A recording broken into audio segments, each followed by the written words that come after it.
ईद दा मीठा तोहफा सारे मेरे भैन भाइयों वास्ते खास मैं अपने भैन भाइयों वास्ते तैयार कर रही हाँ। जिन्ना मेरे भैन भाइयों नू शादियां वाला रंग बिरंगे चावल नहीं बनाने आते वो मेरी वीडियो नू फॉलो करे से इंशाअल्लाह।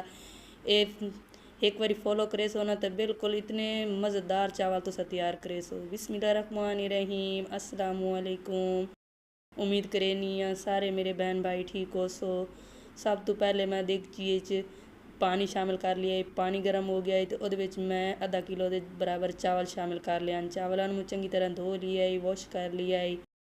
तो चावल इतने 70 तो 80% गल गए। तो हुण मैं चावलों में तले ला लई सा। तो कढ़ाई दे विच मैं खूबसूरत जी चाशनी तैयार करे सा। कढ़ाई दे विच मैं आधा कप दुध दा शामिल कर लई सा।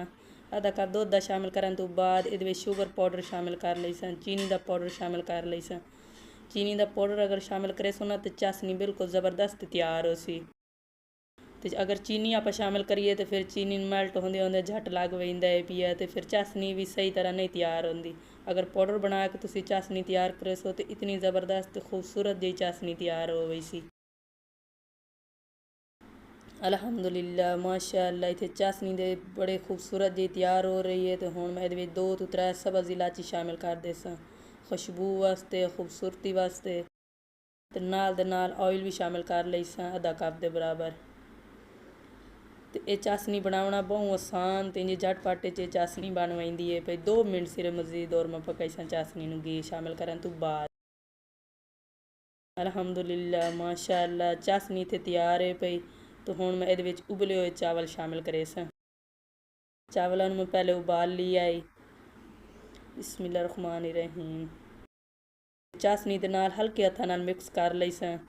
ज़बरदस्ती चावलों नाल नहीं करनी, चावल त्रुट गए सन फिर चावल सही नहीं लगते। त्रुटे हुए चावल हल्के हल्के हत्थां नाल इन्हां चाशनी दे नाल मिक्स कर लवना है पिया। रंग बिरंगे चावल पकाउण वास्ते इहदे विच हुण मैं रंग बिरंगे चावल पकाउण वास्ते चाशनी नाल चावल मैं मिक्स कर लई सा ते दम ला दे सा 10 तो 12 मिनट। अल्लाह पाक तुहाडे माल जान रिज़्क विच बरकत पावे। अल्लाह पाक तुहानू हर दुख तकलीफ तो बचावे। अल्लाह पाक तुहाडे दिल विच कोई ख्वाहिश है तो अल्लाह पाक तुहाडी पूरी करे। अग्गा वन के तुहानू मैं दसेनी है किहड़े तरीके नाल शामिल करने पे रंग। खूबसूरत जी प्याली दे विच मैं रंग पहले शामिल करके रख लिया। हुण थोड़े थोड़े चावल इहदे विच शामिल करके चावलों मिक्स करके तो उत्ते शामिल कर लई सा। इस तरह करन नाल चावल दे विच रंग फैलदा नहीं ज़्यादा। चावल एक रंग दे बनदे ने, हर रंग के चावल तैयार हो वैंदे ने। इस तरह करन नाल ये वाली रेसिपी एक बारी घर जरूर ट्राई करेआ है। मिठी ईद दा मीठा तोहफा है पिया ते सारे मीठे छोड़ के इस बारी ये रंग बिरंगी चावल पकवेआ है। बड़े मज़ेदार चावल होंदे ने पे नहीं भी जेह्ड़े खंदे वो भी खमसे ने इंशाअल्लाह। तो बहुत मज़ेदार चावल तैयार हैं। मैं उम्मीद करनी है कि अज वाली रेसिपी सारे मेरे बहन भाइयों को अगर तुहानू मेरी रेसिपी ये पसंद आ रही है तो मेरी इस वीडियो को लाइक शेयर सबसक्राइब करना ना भूलिया है। बैल आइकन भी दबा दिता करो ताकि आने वाली हर रेसिपी मेरी तुहाडे तक जल्दी पहुँच जाए। मैं उम्मीद करनी है कि अज वाली रेसिपी सारे मेरे बहन भाइयों को पसंद आई हो सी।